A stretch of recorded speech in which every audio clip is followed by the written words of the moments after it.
Hey, before we get going on today's stretch interview podcast, we want to talk to you guys about the great tasting less filling Miller Lite. Hey, playoff time is here. Wall-to-wall playoffs. It's Thursday through Monday. You got to make sure you're stocked up. You got to make sure you're stocked up.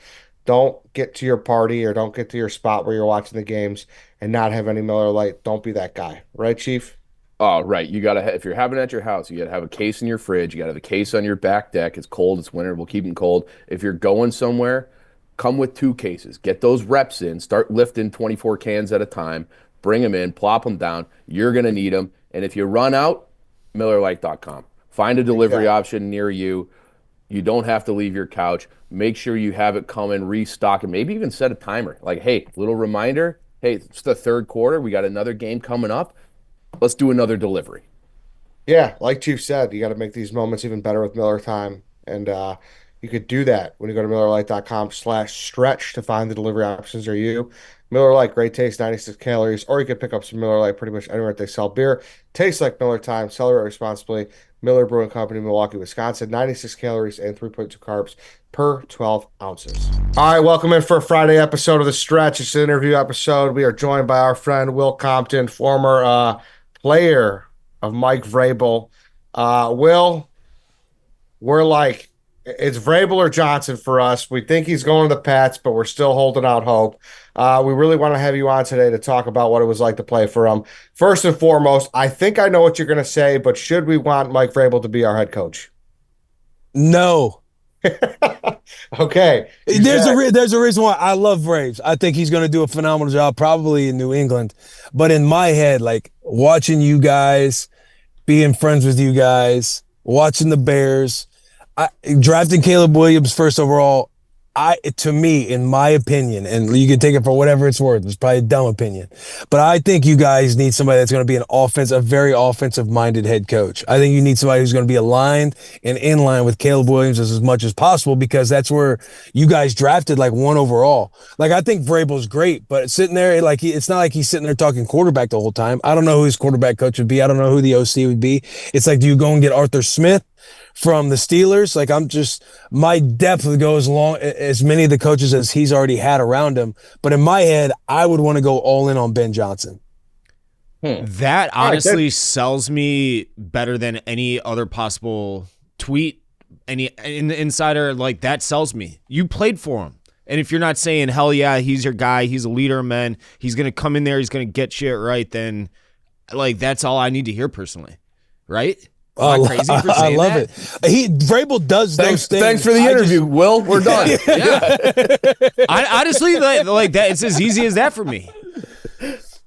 Yeah, like, look, Vrabel does those things, but like, if you're just looking long term and as big of a picture as possible, in my head, it's like you see Reed, Mahomes, like you want somebody that's going to be dialed in with your quarterback. You want somebody who's going to be dialed in with your quarterback. And look, the scuttlebutt, behind the scenes stuff that I've heard is Caleb Williams has all the potential and all the talent in the world, but he lacks some level one foundational things to where they're false starting in practice late in the season because Caleb Williams doesn't know the snap count.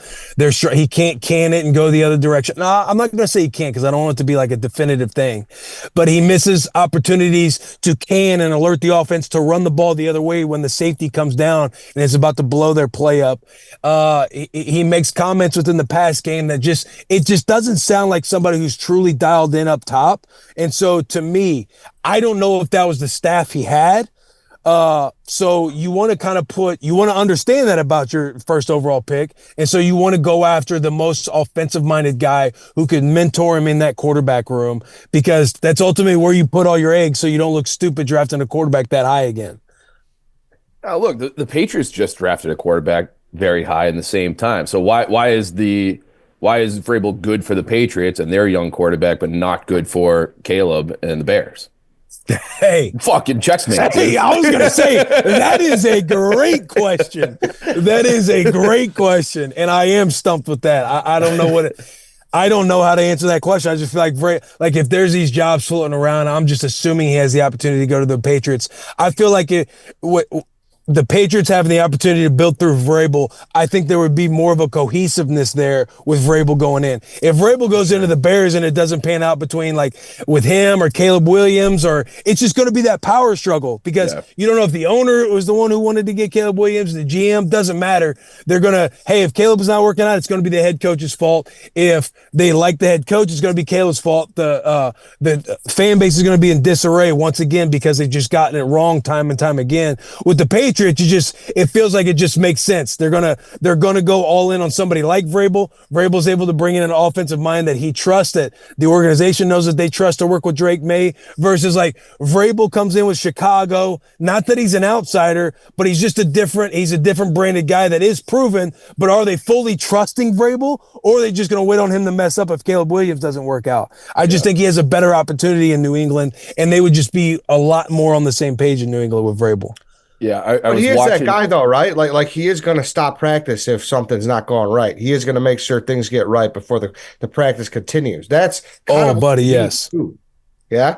Yeah. Vrabel shut that shit down. You'll start there was a couple times where we had to start practice over because we didn't get off to a good start with Vrabel. And Vrabel, where Vrabel is great at is he does this incredible job of painting the picture of how you're going to win the football game.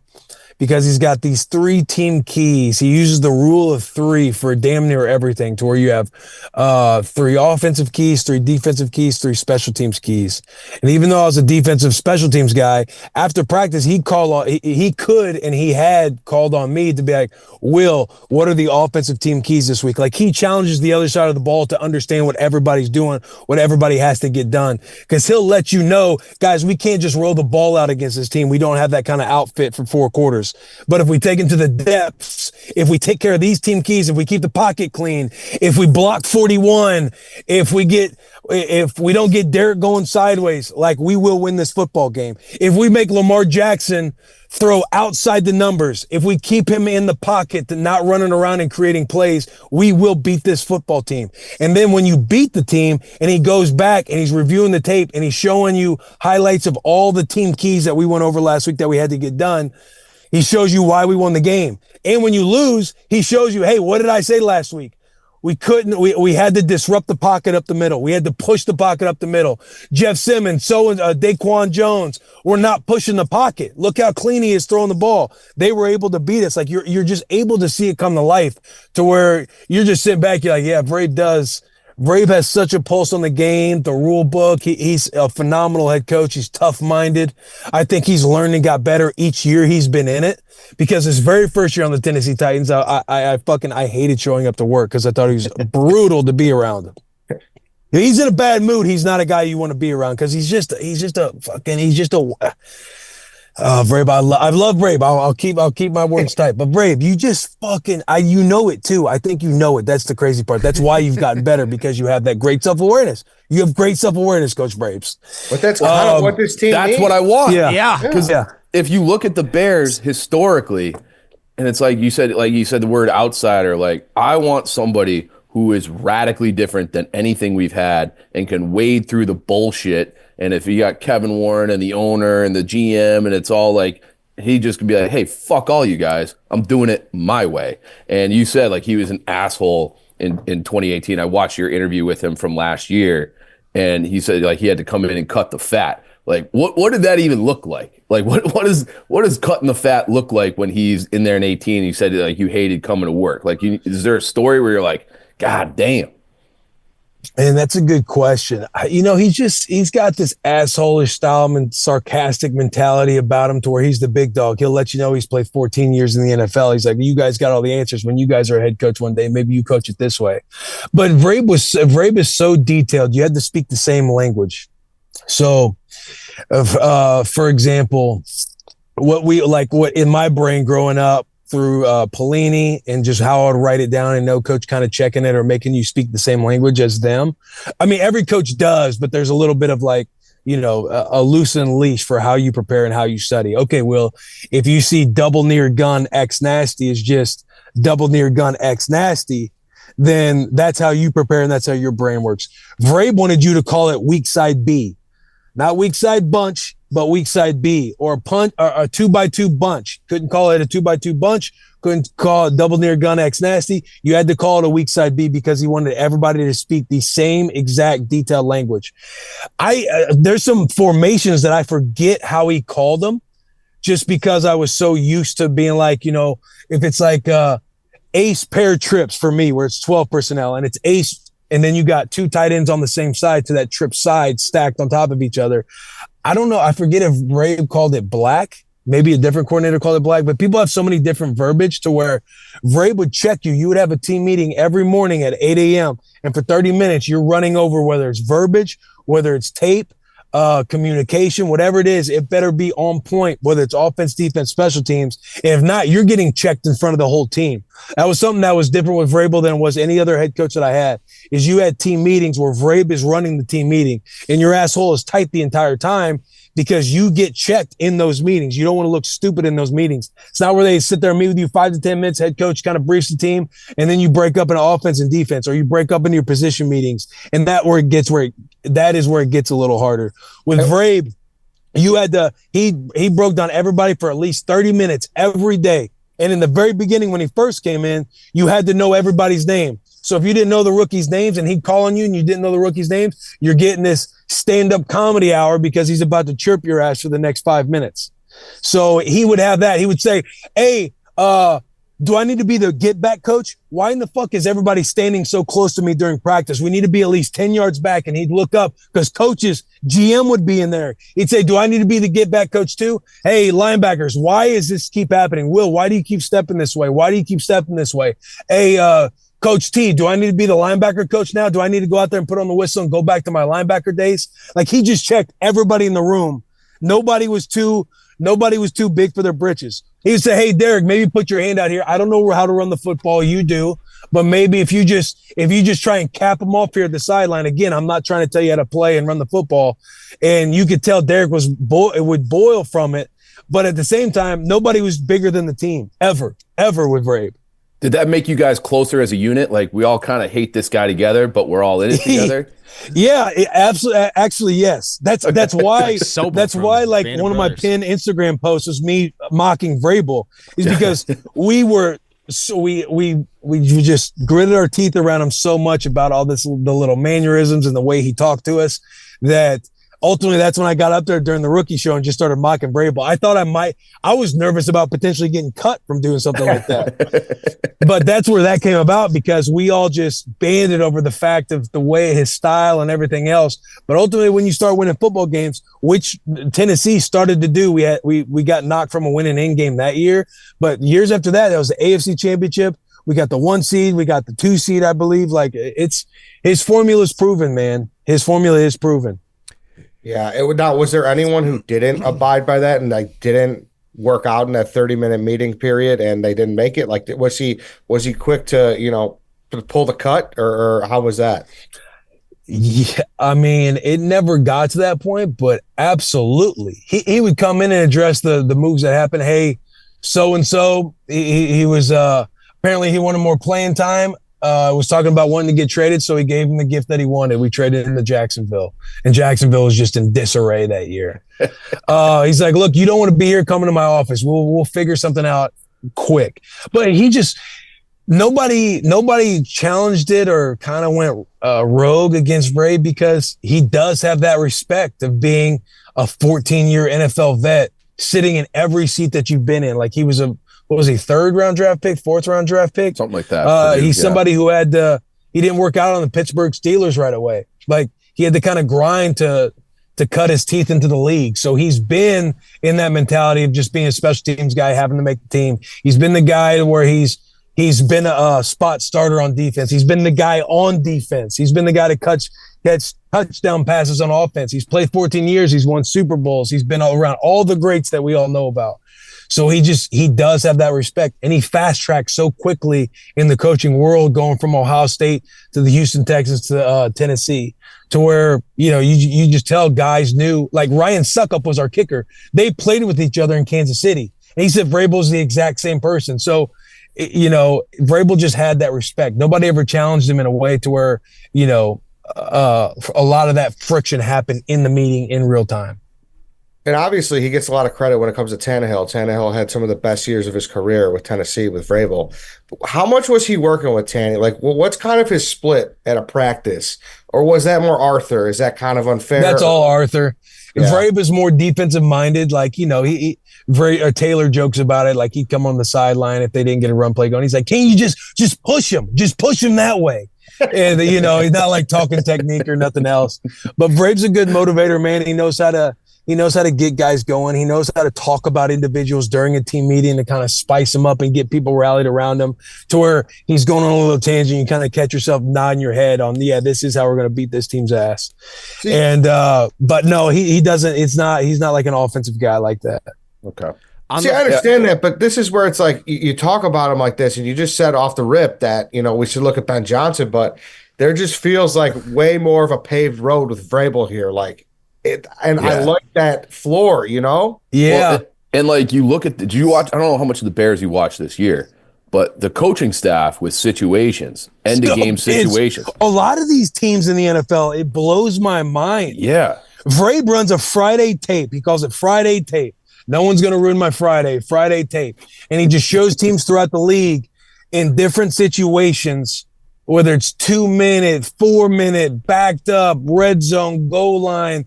If it's a time situation, we go over everybody across the league from the week before, and guys like, competing for balls. Look at this guy. He's swiping with his hand. What do we teach? We teach punch. Let's watch. Hey, Vrabel, you always talk about us doing punch. We do all these stupid drills and you try and drill it in our head. Here, let me show you a couple examples why. And you get guys just like missing because they're swatting at the ball. They're not punching. If he would have just punched right here, then he shows examples of them punching.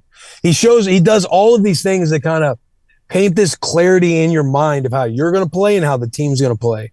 And that's where I think he thrives. And Eddie, to your point, that's a great point. Because now that I'm sitting here talking about it, like I feel like Ben Johnson for me is just an easier thing to say for the Bears organization and the Bears fan base, because at the highest level, it is kind of like some of these coaches get fucked because, it's like at Tennessee right now. They just fired their GM. They had Vrabel and J-Rob. They fired J-Rob in the middle of the year. They bring in Rand Carthon.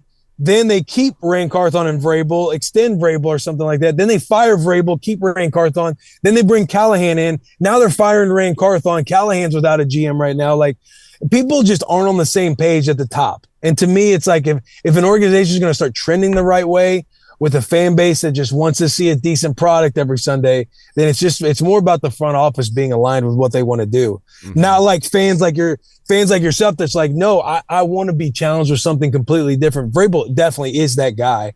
It feels like Ben Johnson's an easier thing to say because he's offensive minded. You got a quarterback that you put all your eggs in. It seems like nobody knows how that organization operates. It's very dysfunctional, it feels like. Fans are just pissed off all the time. So it's like, let's just try and get some pieces that seem like they make sense together. And to me, it's like Vrabel is the guy where whether it be Arthur, whoever it is, he's going to be the guy to be like, hey, I don't care who it is. I don't have the ego to kind of make sure it's not the best person available. The best person will run this offensive room and we will figure it out. Like, right? Like, that's kind of what it feels like. Did you get Vrabel and Arthur Smith together? That's goosebumps. Because Art is very, very fucking good. Art is awesome. I hope he gets another shot one day at being a head coach. I'm sure he learned a lot from his first opportunity in Atlanta. But having Art around as an OC, like not that I know about offense and all that stuff, but I know how the guys talked about him. I know how his energy was every day at practice. I know how his energy was on game day. I know how his energy was at halftime. Like, Art's just, I love Coach Smith. He's just a guy's guy, and he's very good from what I understand with the offensive guys. That's good. I want to ask quickly too about, you don't have to get into like the dirty details about his relationship with the front office, but as you know, like we just talked about, it's kind of a tumultuous franchise. Like, there's always strife with ownership. There's always stuff going on. Would that concern you with Vrabel coming to Chicago? The good news is that would be figured out in the contract negotiations. Mm-hmm. Vrabel's agent is my agent. I know my agent is a badass. Okay. And they will have that stuff figured out, because I feel like that's what got Vrabel out a little bit in Tennessee, there's a bit of a power struggle at the top. And Vrabel's somebody who probably wants to control the roster. He probably wants some final say.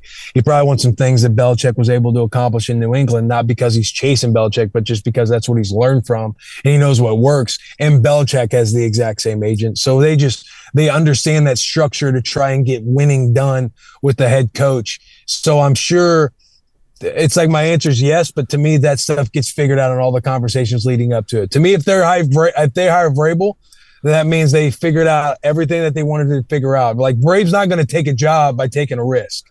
Brave's going to take a job by knowing this is the situation I want. This is the place. This is one of the places I want to be. This is the situation I want. You guys are going to have to meet me here, or we're going to have to compromise in these two areas. But Brave's not going to just take a job because he's itching to get a head coaching job. That makes me think that he's disqualified from the Bears. Yeah, that instantly disqualifies him. Yeah. But also this, if he does get hired, you can think, okay, this organization must be taking a step in the right direction. Nothing that we could necessarily understand unless you have all the paperwork and the conversations in front of you. But you can almost assume that, hey, it seems like somebody had the ability to say something to get Vrabel here, and it does seem like we're trying to make an effort. Because I'm telling you, if Vrabel comes, I promise you Vrabel is not taking a job because he's just itching to get a head coaching job again. He's gonna get a lot of what he wants. Right.